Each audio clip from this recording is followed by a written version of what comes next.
É isso aí. E antes de começar o nosso estudo, te apresentar um dos nossos livros, o livro da Escola dos Gideões, um curso de oração, adoração e pregação da palavra. Para você estudar, são lições maravilhosas. Temos também todo este curso, este livro em DVD, em mensagens, e você pode adquirir e você pode fazer estes estudos em sua casa, na célula, com os Gideões. É maravilhoso. Está à sua disposição na Seara e através do nosso site. Bem, vamos ao nosso estudo de hoje. Nós encontramos que a família foi criada por Deus. Deus criou o primeiro homem, Adão, a primeira mulher, Eva, os colocou ali naquele jardim de delícia, de prazer, ali no jardim do Éden, e Deus lhes deu a ordem de crescerem, multiplicarem, encherem a terra e a dominarem. Deus deu a Adão a tarefa de cuidar da terra, de cuidar do jardim, de preservar, de cuidar daquilo que Deus havia criado. Foi assim que surgiu a primeira família. Então vieram os filhos, então Deus ali se manifestando de uma forma tão especial, Deus vinha na viração do dia conversar com Adão e Eva. Mas o pecado entrou e o pecado trouxe a separação. O pecado trouxe a dor na concepção dos filhos, a dor e a dificuldade, o suor no trabalho do homem ali para tirar da terra o seu pão, o seu sustento. Então, a partir do pecado que entrou na vida da primeira família, o pecado então vai se propagando nos filhos, os filhos já nascem com esta natureza pecaminosa, já nascem com essa tendência para o mal. E nós vamos ver essa luta tão grande para buscar a Deus, para servir a Deus, para ser um adorador, um servo do Senhor. Vamos encontrar Abel, vamos encontrar Sete, vamos encontrar Noé, vamos encontrar Abraão, vamos encontrar uma linhagem de homens que buscam a Deus, buscam tanto como Enoque. Enoque amava o Senhor e buscava a Deus e tinha uma comunhão tão grande que Deus o arrebatou para si. Ele viveu 365 anos. Que interessante. Se cada ano fosse por um dia, era exatamente o cumprimento da rota ou do movimento de translação do Sol, da Terra ao redor do Sol. 365 anos ele viveu e já não era mais, porque Deus o havia transladado. Deus o havia tomado para si. Assim como Deus levou também o profeta Elias, num carro de fogo, num redemoinho, o levou até os céus. Mas nós vamos ver que o pecado sempre esteve ali rondando a família, rondando as pessoas, a inveja, a maldade, o orgulho, a ira, o coração amargo, o ressentimento, e vem a morte, vem o assassinato, vem o adultério, vem a prostituição, vem a impureza de todas as sortes, a ponto de Deus destruir o homem da terra através do dilúvio, salvando apenas a família de Noé na arca, daqueles 150 dias em que duraram as águas sobre a terra. Nós vemos aqui que Deus sempre, quando o homem está investindo no pecado, Deus envia profetas, Deus manda homens santos, homens da sua parte, avisarem, falarem, arrependam. Noé levou 100 anos construindo aquela arca e as pessoas riam, debochavam, zombavam de Noé, não queriam se reconhecer os seus pecados, as suas falhas, e foram mortos sob as águas do dilúvio. As famílias vêm e nós podemos ver que há crianças que nascem num lar bonito. Por exemplo, os filhos de Noé já nasceram debaixo, podemos dizer, da salvação. Sem, Cão e Jafé, quando nasceram, seu pai já tinha recebido a ordem de Deus para construir a arca. e já estava começando a construção daquele grande barco. Crianças que já nasceram ali debaixo da bênção, debaixo da promessa, debaixo do cuidado de Deus. E há crianças que nascem em lares tão desestruturados, nascem debaixo de tanta maldade, são tão rejeitadas, crianças que a mãe já desde o ventre quer abortar. Se a criança nasceu, às vezes nasceu contrariando a vontade da mãe ou dos pais, e há tanto sofrimento em certos nascimentos. E nós vamos ver aqui na Bíblia um momento de dor, um momento de angústia na história dos levitas, na história da família do sacerdote Eli. Abra sua Bíblia em 1 Samuel capítulo 4. Vamos ler do verso 19 ao 22. Diz assim: Estando sua nora, a mulher de Finéias, grávida, e próximo o parto, ouvindo estas novas de que a arca de Deus fora tomada e de que seu sogro e seu marido morreram, encurvou-se e deu à luz, porquanto as dores lhe sobrevieram. Ao expirar, disseram as mulheres que assistiam: Não temas, pois tiveste um filho. Ela, porém, não respondeu, nem fez caso disso.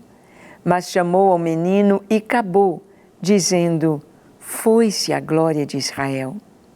Isto ela disse, porque a arca de Deus fora tomada, e por causa de seu sogro e de seu marido. E falou mais: Foi-se a glória de Israel, pois foi tomada a arca de Deus. A Bíblia não nos fala o nome desta mulher. Não sabemos qual era o seu nome. Sabemos o nome do seu marido, filho de Eli. Aqui diz que ela era esposa de Finéias, um dos filhos do sacerdote Eli. Os filhos de Eli eram homens que estavam totalmente fora do propósito do Senhor.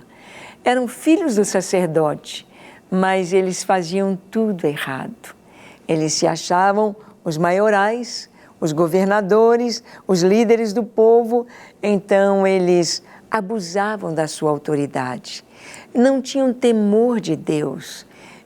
Diz a palavra que eles se deitavam com as mulheres que serviam na porta do tabernáculo. A Bíblia nos diz que eles, quando as pessoas vinham trazer a oferta, eles tiravam para si a oferta antes de ser oferecida a Deus. Não tinham temor do Senhor. Não eram bons exemplos. E eram gananciosos, corruptos, homens totalmente avessos à vontade de Deus, totalmente contrários à palavra de Deus para os sacerdotes, e eram filhos do sumo sacerdote Eli.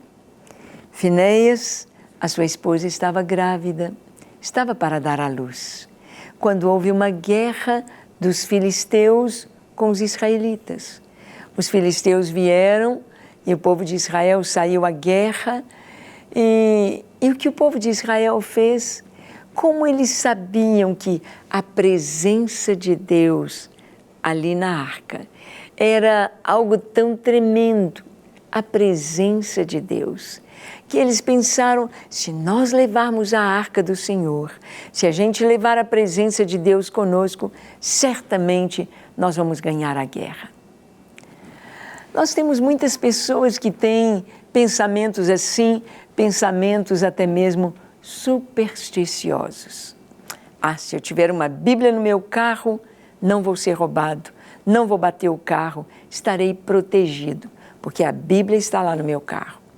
Se eu tiver uma Bíblia aberta em cima da mesa, uma Bíblia aberta no meu local de trabalho, se eu tiver...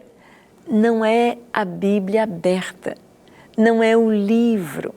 Não era a arca, aquela caixa de madeira de acácia revestida de ouro, que foi feita segundo a ordem do Senhor, através de Moisés, feita por Bezalel,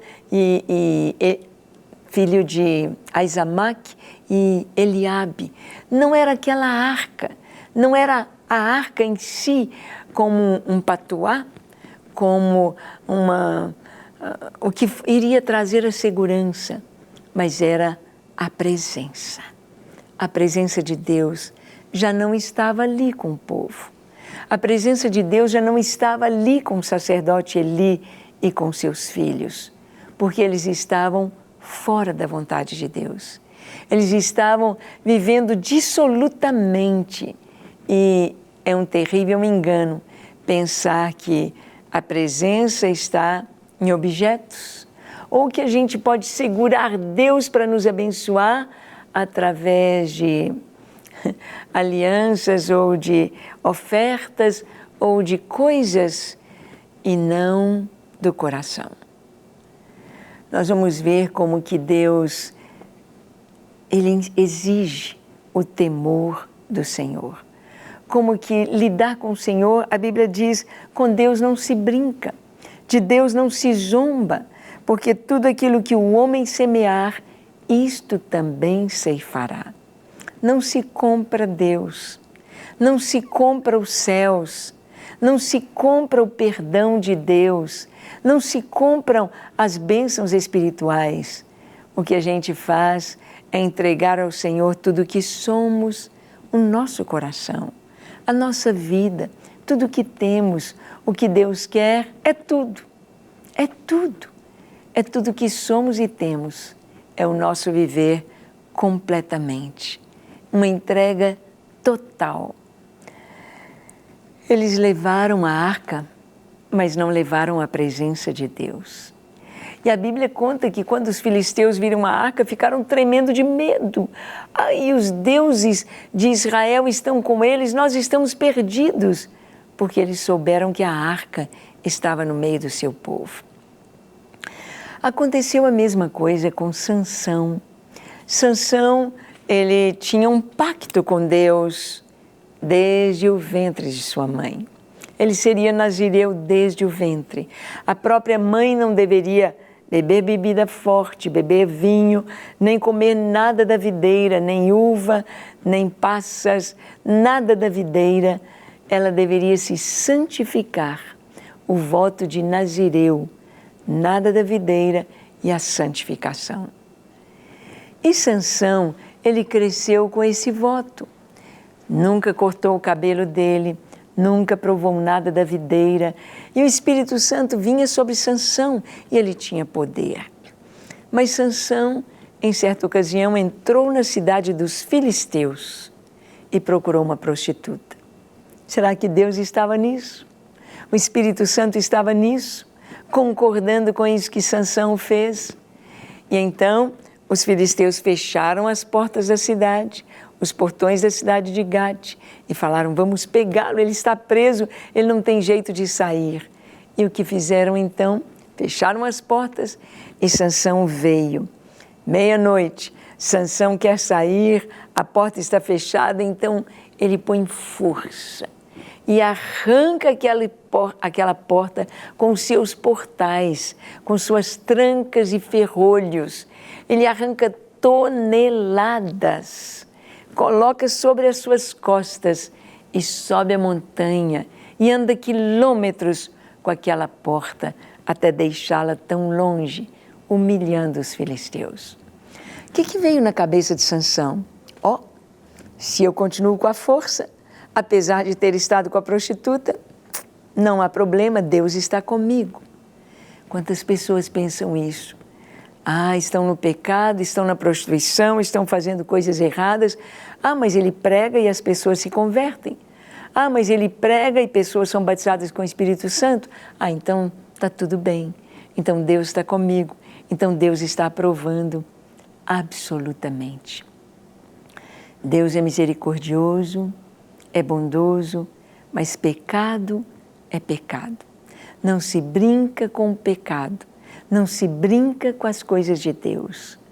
O que aconteceu com Sansão, ele brincou tanto com o pecado, que quando seus cabelos foram cortados por uma prostituta, por Dalila, ele perdeu toda a força, foi humilhado, até pedir perdão a Deus, reconciliar-se com o Senhor. Seus cabelos crescem de novo e ele então, novamente, tem a força do Senhor, pelo perdão. Mas ele passou por um vale de muita dor, de muito sofrimento, por brincar com o pecado, brincar com as coisas de Deus. Aqui, o povo de Israel vai para o campo de batalha, levando a arca, achando que estão levando o Deus de Israel. Deus, Deus numa caixinha de madeira, Deus num pequenino espaço, jamais. Ali era Deus trazendo para o seu povo ensinos tão fundamentais através da arca. A arca simbolizando o nosso coração. A arca simbolizando quem somos. Um templo não feito por mãos humanas, onde Deus habita. O povo de Israel estava achando que a arca, simplesmente ali no meio do seu povo, estaria trazendo vitória. E não foi assim. O povo foi derrotado.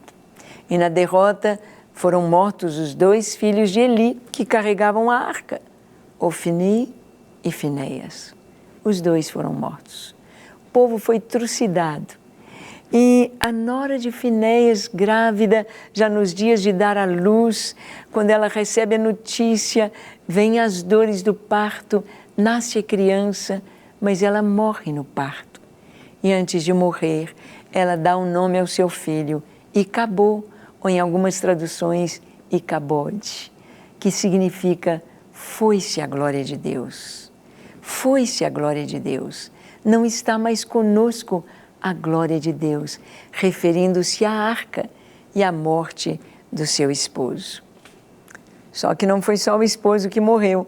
Com a notícia da arca, que foi levada pelos filisteus, também o sogro morreu. Caiu para trás da cadeira e morreu.